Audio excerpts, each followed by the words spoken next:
All right, let's talk about this, man. These guys are stranded in Murtala Mohammed.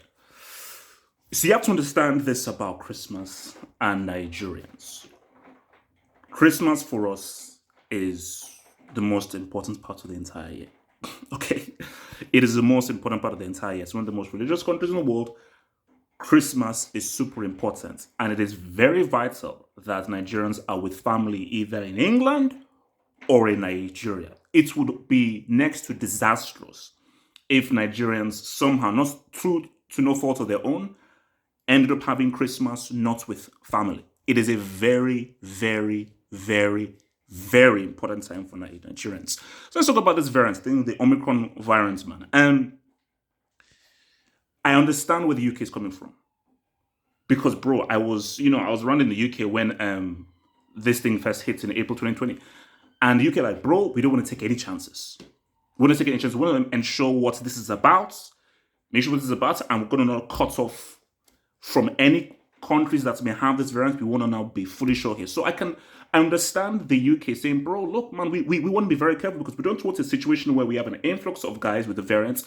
This thing now spreads, we can't control it, and we're now screwed. Although scientists have already said that it's already too late. that this thing has already spread, it's already too late already. But I can get the effort and the thinking. But here's this thing: there's a way to do it. Why weren't pastors told before?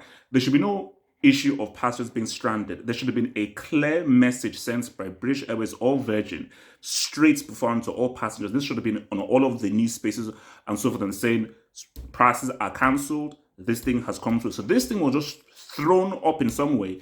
People have landed at the airport and now, wait a minute. What do you mean by I can't go home? I've already booked flights. I mean, everything is booked. I already have travel plans. So now what are we now going to do now? Because it's so that's in itself is like issue. You have told people beforehand. That's one thing. Another thing is,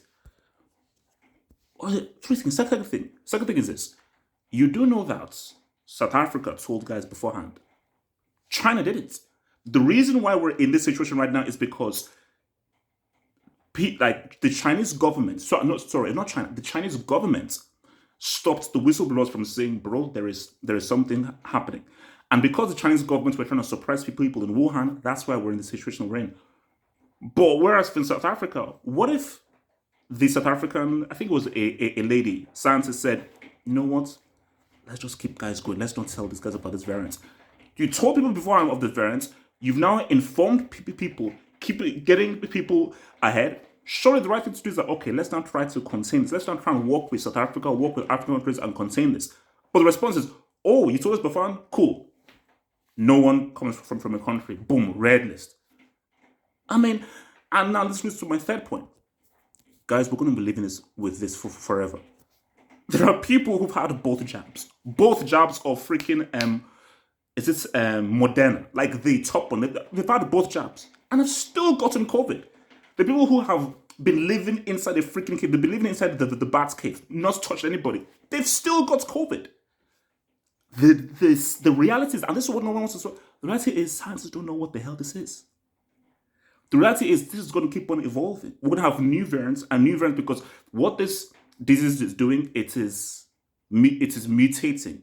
It's figuring out, okay, they're now having this out, mutate. So it's just going to keep on evolving, evolving.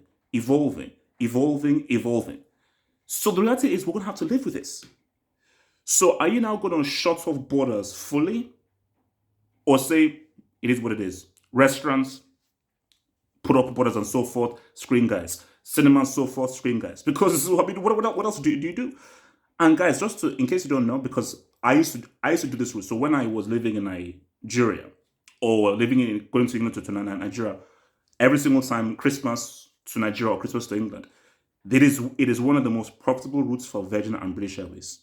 Based on the amounts of Nigerians that go to and from London and how pricey those tickets are. So British Airways know what they're doing. So Oyibo.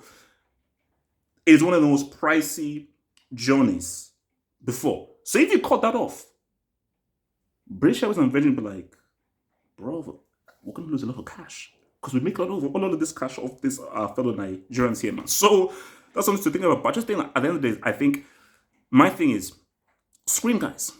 Anybody coming in, you get screened, you get tested, you have to now stay inside, you have to now self-isolate for a week and so forth, and boom.